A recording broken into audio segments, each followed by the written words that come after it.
See who you are as we go. Well, let's just start with an easy one. Let's just start with an easy one. Start with you, Dick. The parallels between sports and business. What comes to mind when you think about that? Well, first of all, it's a real honor to be here. And second of all, on the stage right now, you have some of the shrewdest business people in America. These men have created tens of thousands of jobs. Their minds working. I had breakfast this morning with John. His mind just works.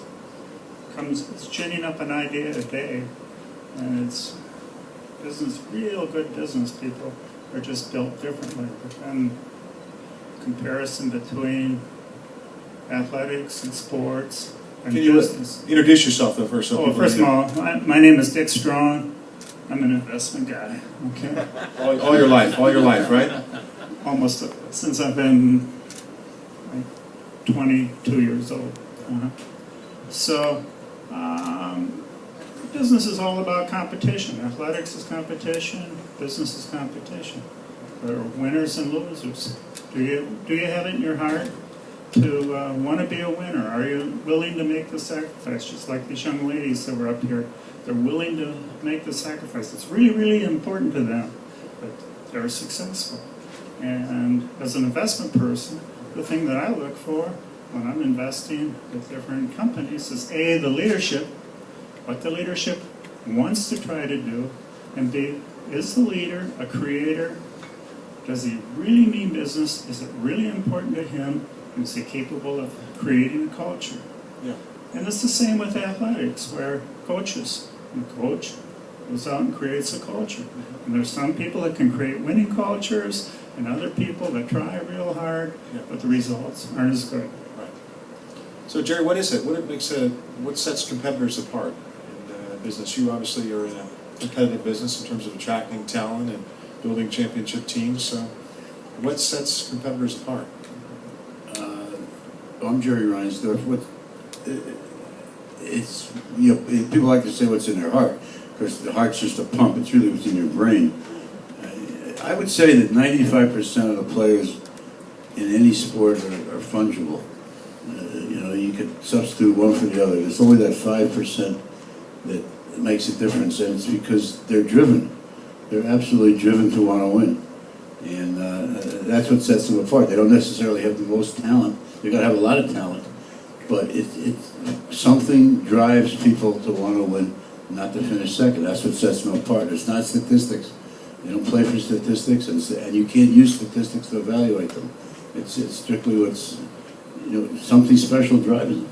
So to Tony's question about the difference between metrics and non-metrics, when you've looked at players over the year for your teams, how have you balanced those two in making those big decisions, which are, by the way, multi-million-dollar decisions, right? Well, my friend Dennis Gilbert in the back says statistics are like bikinis. They show you a lot, but not everything. Where were you on that last panel? Could have used that. But you want to know everything you can about your customers or about your employees that you can possibly know. So metrics are extremely important. On the business side of sports, we're not much different from from Whole Foods. We want to know everything is about our customer. We want to know what time does our customer arrive, what time does he go through the gate, when he goes through the gate, where's the first place he goes, how many times does he go to the stands. I mean, so we have an incredible amount of information, and I think that's really valuable and we need to analyze it. But, when it comes to statistics for players, it's just a tool. It is really just a tool. You really and truly have to know what's in the player's mind and his heart. And there's nothing takes the place in my mind of the old-time scouts who've been out on the road for the last 30 years watching talent. I think you fool yourself. I have these people. I have these people working for me who went to Harvard and went to Yale, and they can spit out all these great statistics, and it's terrific. But they can't develop that gut feel in their stomach as to whether here's a guy that can help you or here's a guy that can't help you. That was kind of the premise of the Moneyball film, wasn't it? You had the guy that 30-year scouts, and then you had the young guy, and it was kind of the tension between the two there, wasn't it? But Yeah, the thing that I don't understand about Moneyball is that we've now had a number of years pass since that book was written. And in the book, they talk about all these great players that Billy Beane valued that nobody else saw the value of. Well, now we've had enough time to find out. And if you look at his list, he wasn't right. And the best player that he fell in love with was Nick Swisher, who was just a journeyman player. His big find was a catcher named Brown, never got out of 8-ball. And this guy just skirts. I mean, the facts are right there to show that he didn't know what he was talking about. The A's did extremely well in those years because they had Mulder and Zito, and I forget who the other pitcher was. That's why they did so well. It's interesting. Have you all read that book, The Good to Great, from Jim Collins? If you go back and look at that book now and look at the companies that were profiled in that book, they are not, in fact, the successful companies of today. So there is these limitations to these sort of systems that try to, and I think the answer is because it's ultimately about culture, is what you were talking about, that sets companies apart and creates enduring companies. But, well, Harold, what do you got for us? Well, what's your favorite sports team, by the way? My favorite sports team? Cardinals. Oh, right answer, right answer. Well, first of all, I'm Harold Hamm, CEO of Continental Resources, we're an oil and gas company, of course, and I've talked here before, so a lot of you know me. And I think we're all competitors, have been, most of us with sports. I was, and I heard this morning that, if you're very good in business, you're probably obsessively driven, and I certainly always have been, still am. I'm that way today, so I think it resonates all the way through. Dick's right. I mean, you're building a culture. We've done that at our company and maintained a culture for 46 years, and it's not one person; it's a team. I believe that somebody said there is an I in win, though, and we expect people to be stars and grow those stars, and we do that consistently at Continental. Right. A lot of young people we've grown up. So talk about competing in business. You're an oil and gas guy. Is it like you see a well out there and you want to run fastest to get there first? I mean, do you think about these other companies that you're competing with? How is it that you compete in the oil and gas business? Well, it's easy. First of all, a guy told me a long time ago, there's more deals than there are people. So don't worry about competition. You're competing with yourself. It's almost like a game of golf with oil and gas. With what's gone on with the energy renaissance, with horizontal drilling, I mean, we wouldn't keep competing with nobody but ourselves. To bring that technology forward and get something that was better than ever before. Right. Strictly competing with yourself to do that. To create the next round of value, right? So we had to create the next, not only round of value, but the whole next world of value with oil and gas. Okay. And we've done that. That's awesome. So there's a saying in business: what you measure, you get. Right? What you measure, you get. You want to speak to that?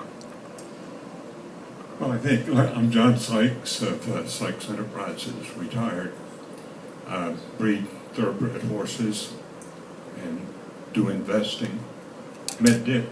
He was our first large shareholder, and he had to let me go yet because he still wants to know when I'm going to make him money.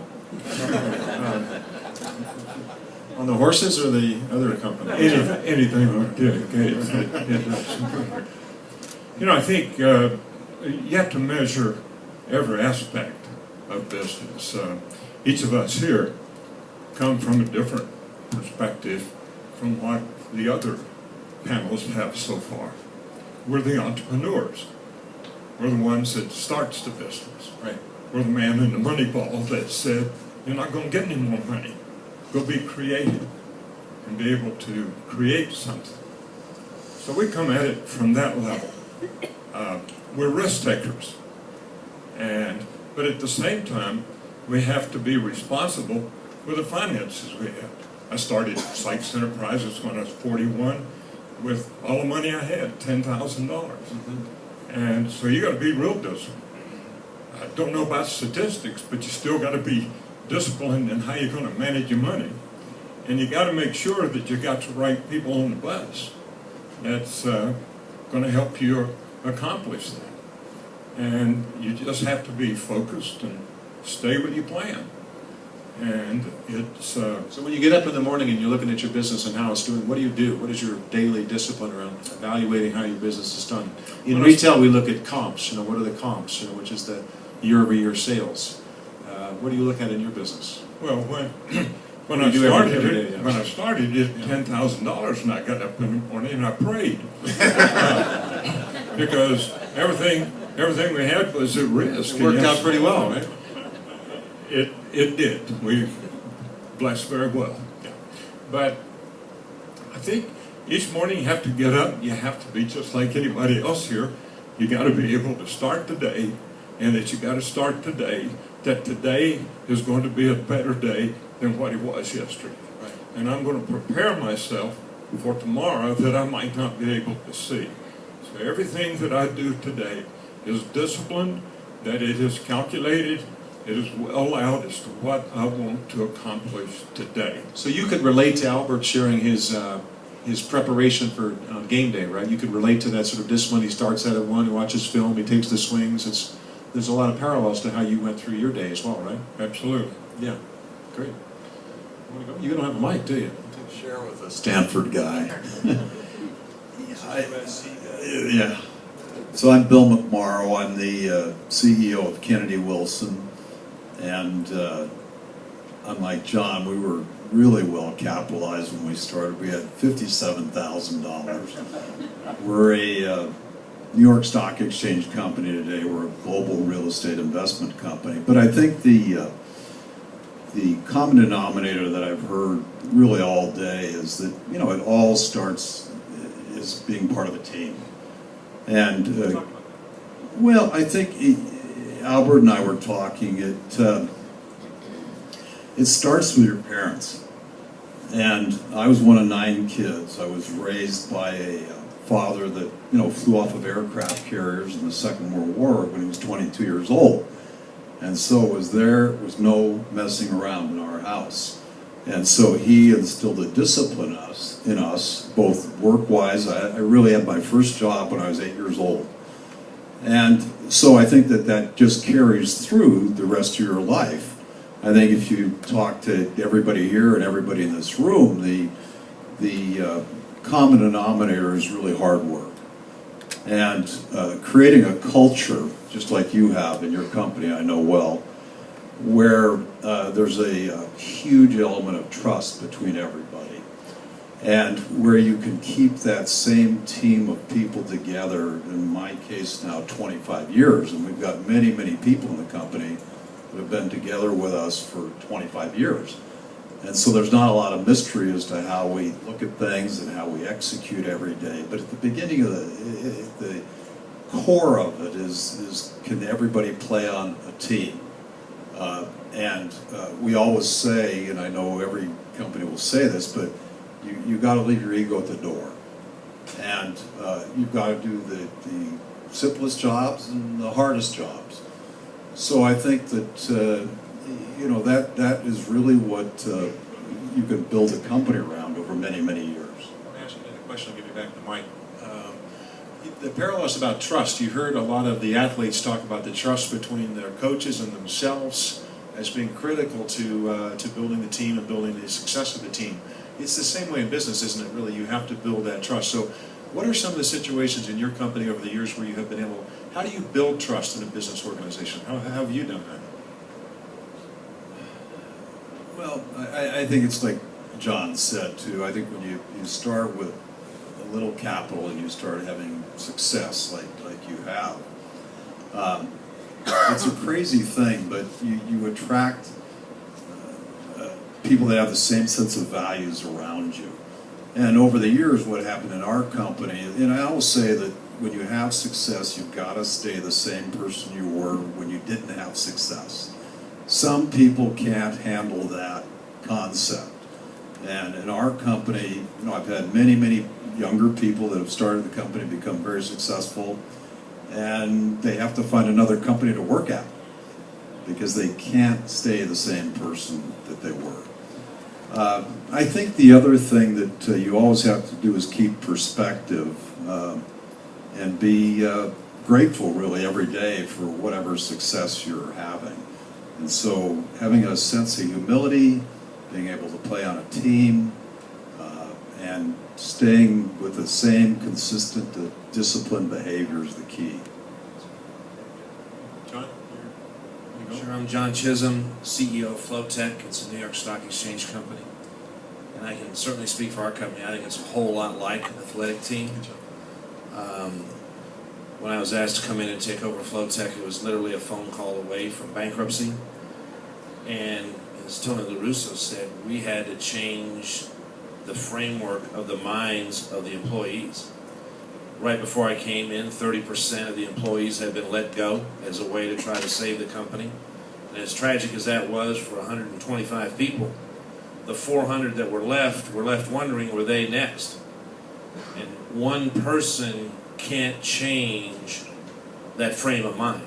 You've got to have a leadership group that believes in the story and can carry that story through those 400 people and affect that change of mind.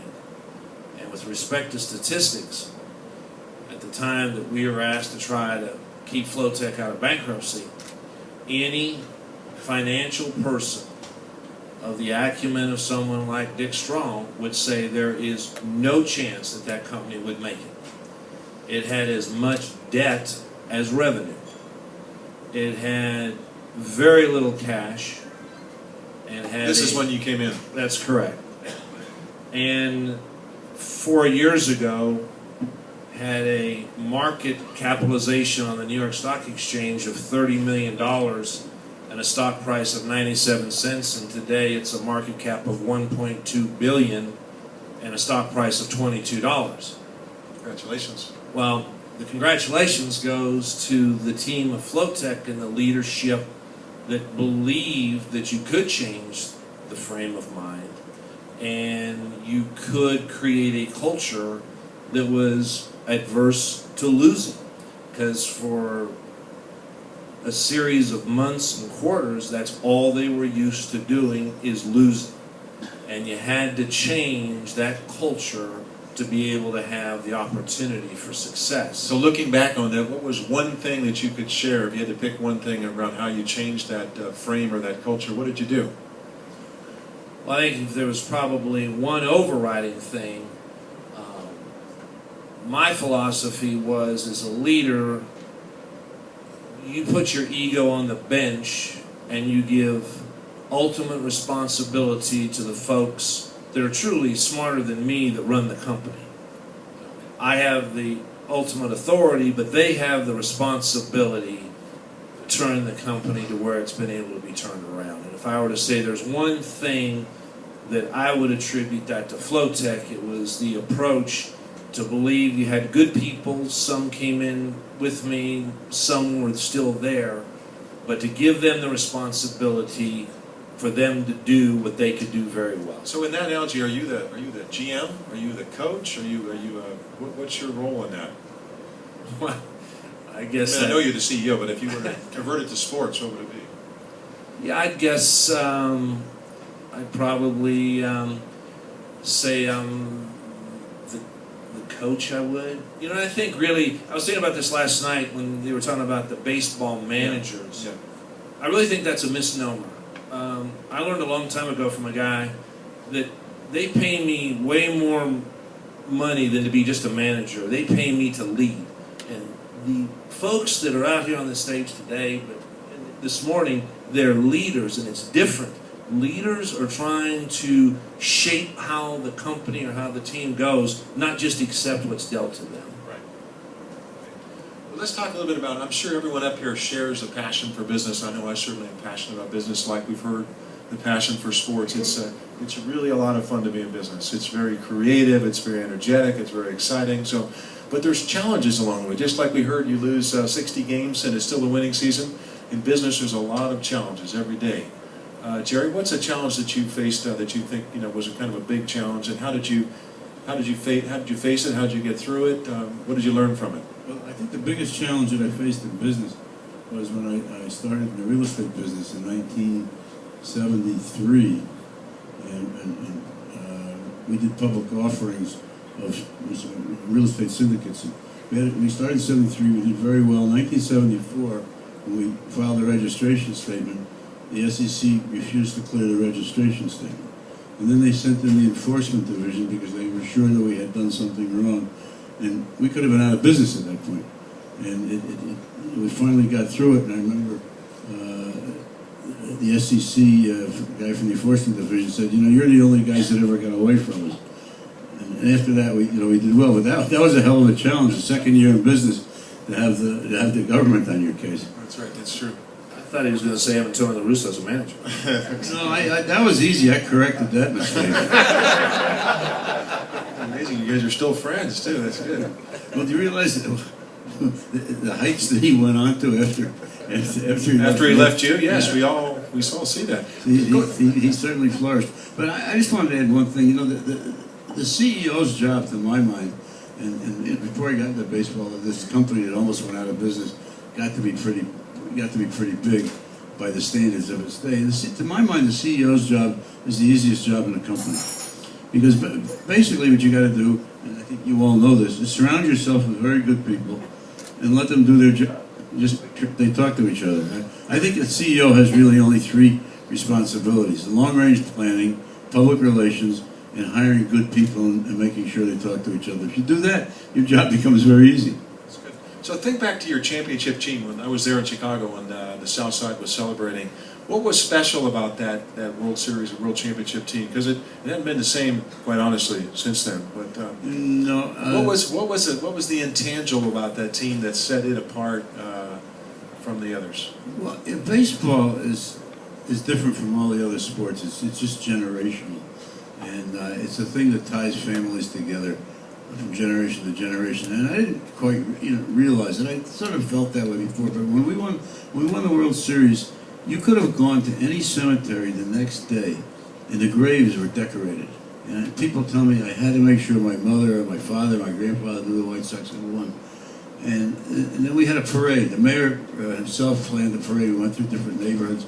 There were allegedly 2 million people on the parade route, and there wasn't a single incident. People holding up all sorts of signs. One kid holding up a sign, I've been waiting 6 years for this, but it was 88 years.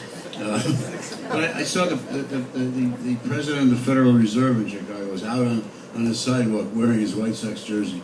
And then the next spring, a fellow stopped me in the parking lot, and he said, my father died 15 minutes after the last out. He knew, and he died happy. And I had no answer, no comeback on that one. There's something about baseball that just ties the generations together. And the fact that it's been 88 years, since the White Sox team had won, made it even better. That's fantastic. John, challenges for you? Think you can share with the group? Well, it's multiple challenges when you start with a little bit of capital, making sure that your business doesn't get out too far ahead of your ability to. But maybe later on, after you were established and you were rolling. It's the same thing. You got to make sure that your company and that your plan, that you're sticking to your plan and you're staying focused. But we all know the world doesn't go according to plan, particularly in business, as in baseball. So what do you do then? Yeah, but it's important to remember that when you've got a plan, you go back to your plan. You stick to what it is that you do, that you know what is right. You stick to what you believe in and what you set out to do. And yes, you have changes and so forth that occurs. Things external, things internal, that you can correct. But you don't go up and change your plan every time something happens. Right. Your people have got to know who you are. And they've got to know where you're marching to and what you want to accomplish. And if you don't, you're not going to make it. Right. And the question which you ask about, how do you gain trust with your people? It's being consistent, being absolutely consistent. And I remember when I went to my first pre-supervisory training, they thought I might be a good supervisor. And there was a consultant there that came in and said that, told his wife, said, I'm doing this consulting thing at Gulf Oil, and the general manager down there is nothing but an SOB. But he's fair. And she said, well, how can he be what you say he is? And to be fair, said he's an SOB at everybody. And that's again, that's about what Bobby Knight is, but you know, at least that's, he said he could fill the Yankee Stadium, so, but it's important that our people know who we are, know where we're going, what the mission is, the goals are, what their roles and functions are, and that you don't let them vary from that. Got it. So go back to you on challenges you face. You can share, you know, parallels. Yeah, well, he's been my friend for 30 years, and he's our general counsel, so he knows all the ups and downs. He's more than that. There's so many, but I would say that the toughest year that we ever had in business was 2008, when the world looked like it was coming to an end. And we rely heavily on the capital markets because we're in a capital-intensive business. But you know, and I tell you, these are the lucky things that happen. We decide. I got everybody in a room. It was a really tough year. I'm sure it was for you guys too. And I said, you know, this is going to be the greatest period of opportunity we've ever had in our careers. And everybody looked at me like, wow, this guy's completely gone nuts. And it turned out that, you know, we set our mind about raising more capital during that period of time and expanding our business internationally. And we're in a business that we work with banks all over the world. And so we're always looking for a train wreck. And the train wreck was Europe. And so I'd never been to Ireland before 2010. And so if you fast forward it, we've invested, you know, billions of dollars in the United Kingdom and Ireland in the last couple of years, but it all came out of the idea in 2008 that yes, this was the worst year we'd ever had, but it was also a period of great opportunity. So Harold, we heard a lot about the relationship between the players and the coaches and players, and in business I think the parallel is the sort of mentoring that happens, that shoulder tapping that happens in business. Could you share a little bit about how you think about mentorship, either somebody that was in your life that helped you in business, or how you think about that within your own company now? Yeah, I owe so much to early mentors. You know, it's absolutely correct, and I try to pay back now. I give talks to a lot of young people, you know, across the country, colleges, and constantly with educational groups and all that.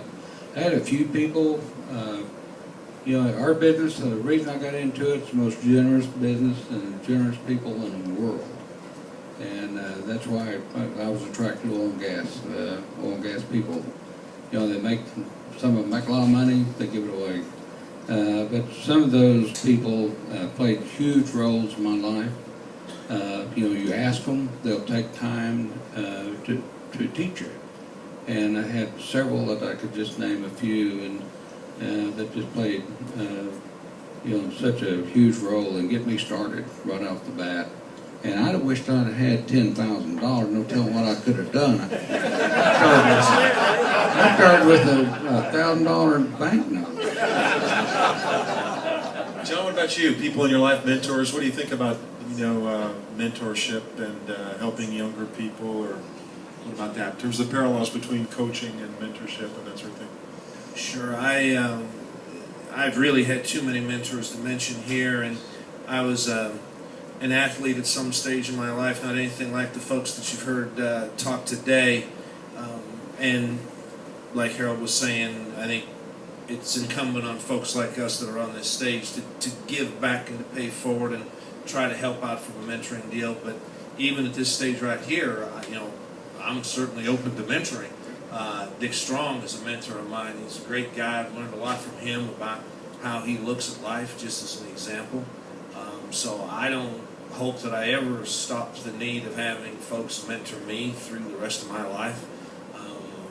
But yeah, I'm just echoing everybody else has said here, whether it was that special coach or somebody early in your business career that for whatever reason took a little bit extra time to have you look at things differently. Right. that at the time you didn't know how big of an effect it would be, and it turned out to be a really, really big effect. That's right. And I think once you've gone through that, you're more inclined to be that mentor to someone else. And then, I think I'm probably speaking for everybody here, that's probably one of the highest accolades we get is when someone says, yeah, you made a difference in the way their life, not just their career, worked. That's right. When I first met Tony, when I saw him on TV, you ever watch him? He used to sit up on the dugout and he would be scowling, right? His face would be really, you remember that face? He's just really, really intense. And when I got to know him, I asked him, why do you look like that?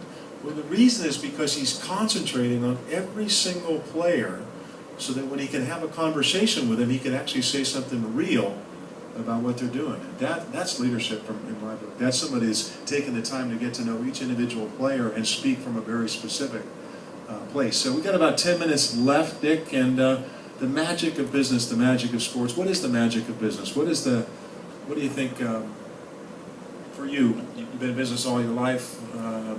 We're here talking about sports and business and sports, but what is the magic? What is the magic? What is the magic of business?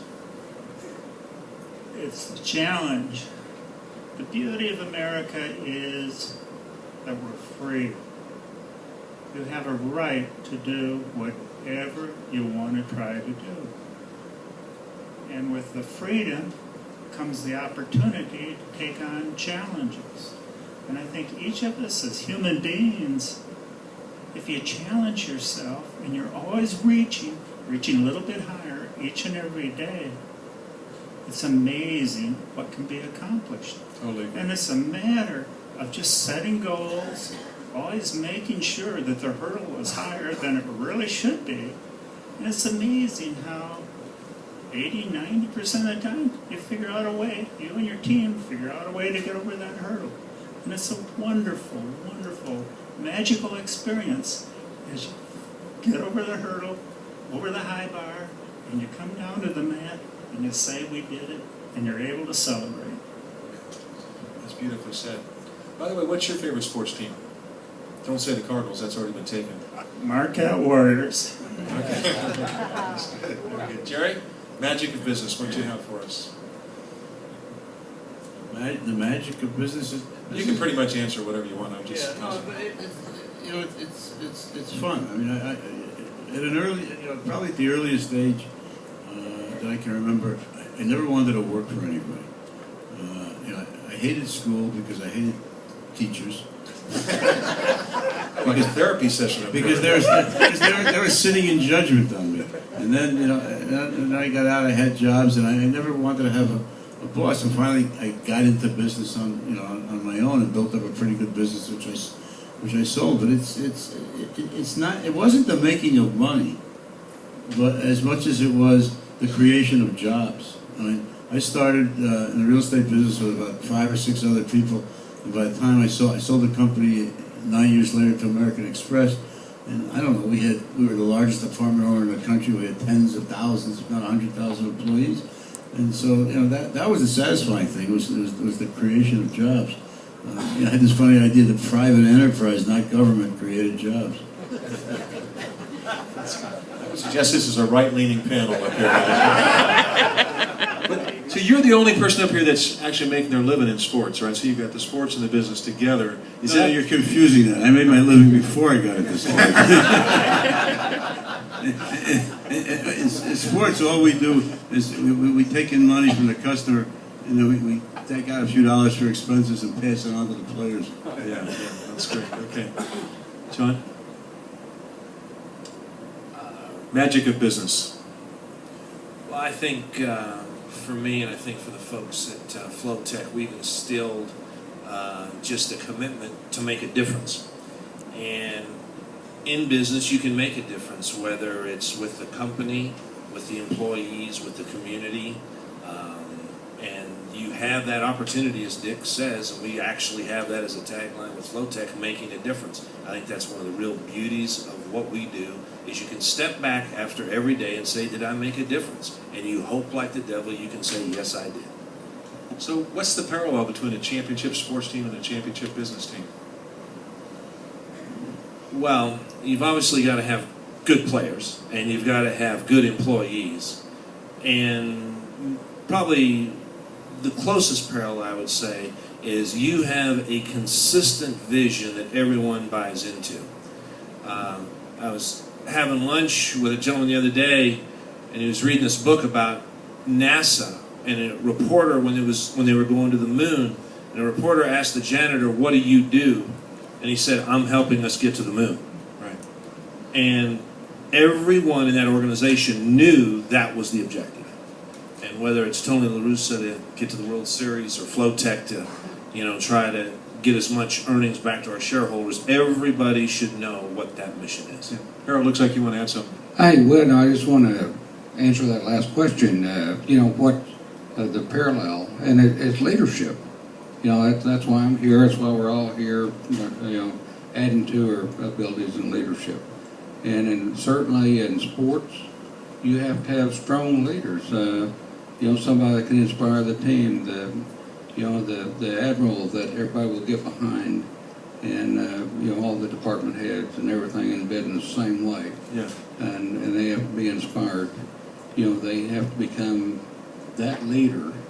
Their heads have to be high enough where they can hire people that'll follow. Right. So now we've established that you started with a whole lot of money. What's the magic of business for you? Beyond the plan, I got the plan, that you like the plan, but beyond the plan, what is the intangible of business that gets you up in the morning? Why do you go to work? I know you're retired, but what is that? I like to build things, and I like to start things and see them grow and see people grow. Give people an opportunity to achieve and to accomplish things.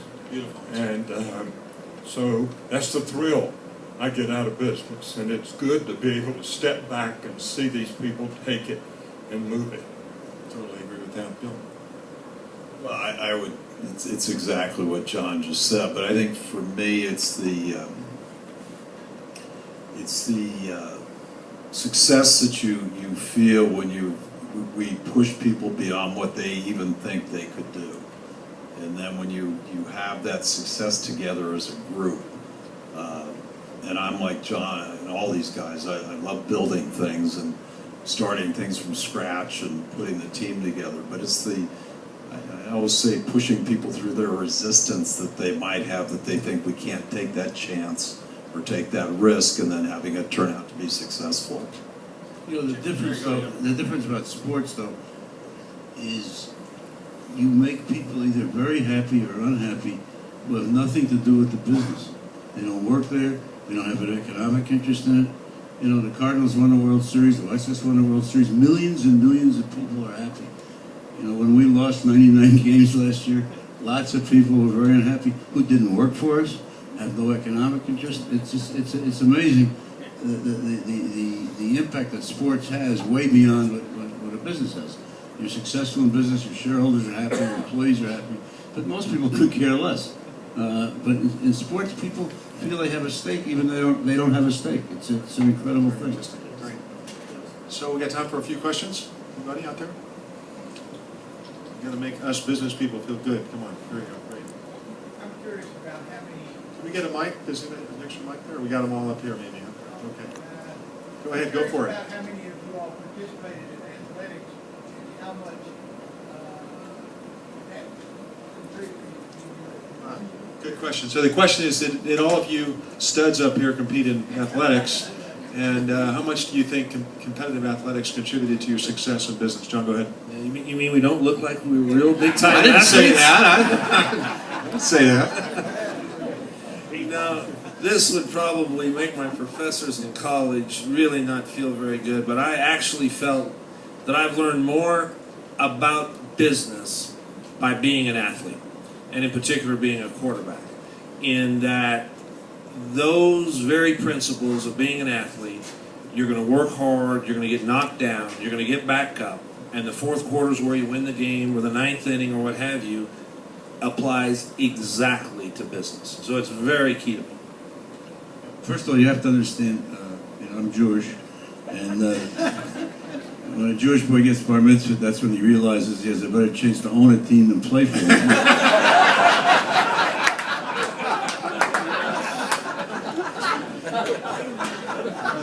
But That may be the line of the day there. I played baseball in Brooklyn in what was called the Police Athletic League, and I wasn't terribly good, but it was competition, and you wanted to win, and it's similar to what you want to do. You want to win, whatever you do, you want to win. Now, there's some people that really care a lot about winning, whether it's sports or business, and there are a lot of other people that just don't have that same desire. That's great. Dick? Yeah. Yeah, I think Where'd you play? You grew up in Wisconsin, right? I grew up in North Dakota, Minnesota, but my dream was to be a basketball player.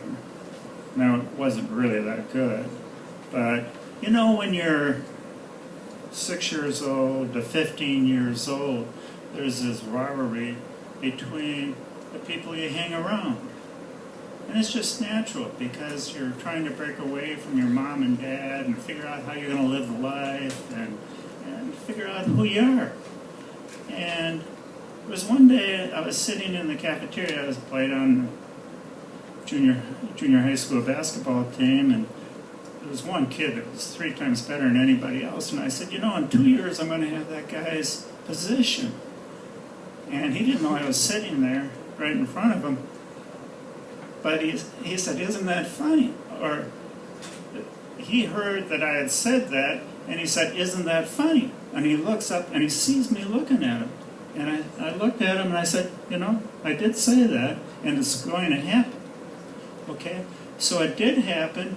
I became, for that little venue, a pretty decent athlete and basketball player, and it gave me the confidence to know that if I could do that, and this is why I love athletics so much and sponsor basketball and do all I can to make it a better sport, is it did so much for me because within myself I began to realize if you can do that, you can do other things in life. And again, just set goals and make them high and try to get over the bar. Right, that's beautiful. Anybody else want to take that in? You Harold? Well, when the best baseball player there was. Anyway, you know, with 13 kids, we had our own team. I'm just the last and littlest, you know, so I got shag balls and do all that. But anyway, we learned to compete real quick. You know. That's good. We had to compete for biscuits. Any other questions? I got, yes, Rihanna.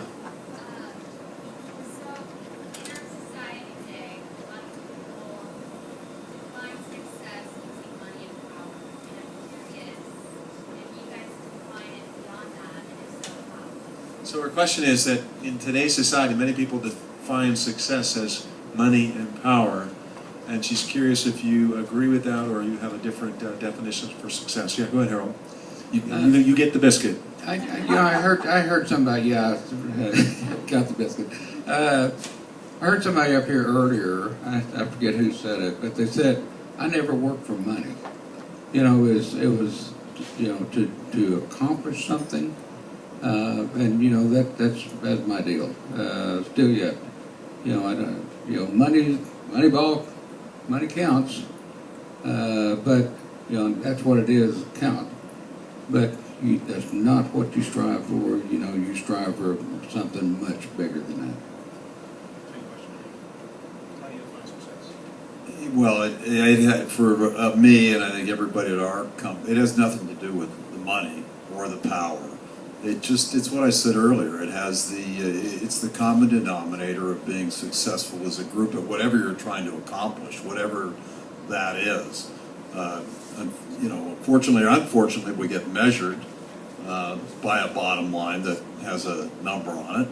But that isn't what drives anybody. I've always said that the successful people, if you paid them $1 or you paid them $1 million, they still do the same job. Did you want to add to that? Yeah, well, of course, rich or poor, it's always got that money. But to me, success is just being the best you can be at whatever it is you're doing. You know, if you're the guy that's sweeping the floor, you want to sweep the floor better than anybody else does. If you are the best at what you are doing, then you are successful. That's great. Any other questions? Yes. For you, how often do you get up to explore? What are you doing about it? For me? Yeah. I'm the moderator. I visit, it's just my way of leading, but I visit 70, 75 stores a year, and I spend 2 to 3 hours in those visits. I like to connect with the team members directly. I like to look in their eyes. I like to see where they are. So that's my particular style. So that's what I do. So I visit 4 Walmarts, 4 Whole Foods a year. 4 a year? Yeah, every year, the same 4, spend lots of money there, keeping you in business. Thank you very much. Thank you, Jerry. Appreciate it. That was it? Well, and the follow-up is, if you had a bad visit, how would you handle it? If we had a bad business, how would you handle it? So, If you had a bad visit, bad visit. Well, you know, I'm a culture person. So for me, you look to the leadership, you look to the morale, you look to the intangibles. Of after this many years of going to food stores, I can walk the threshold and I can feel where the story is. Something's not right here, and it's off. And so that's leadership's responsibility in my book. And so you start, you look, and you just when you get those signals, you got to respond. And so for me, that's usually where I go, is trying to figure out what's off in here. You know, are they doing the job dialogues on time? Are they where's the leadership problems, that sort of thing? What would the rest of you say about that? If you have a bad business unit or something going off in your business, what do you do about it? John? Well, yeah, I agree with you. You have to, it's the leadership, and you have to look at the leadership. Something broke down in the culture, and so you got to correct the leadership. Okay. Tony, you want us to wrap up? Yeah, probably. 5 minutes? 5 minutes? Okay. So a quick question for you guys. One other question, last question I wanted to ask you was, we heard today about not the highs, not the lows, that you've got to try to, you know, manage the culture to stay at a certain level, because highs and lows certainly come. But you're trying to keep yourself at a certain level so that you can perform. Do you guys have, that's an interesting parallel between sports and business. How do you maintain the sort of esprit de corps in your companies? What experience have you had?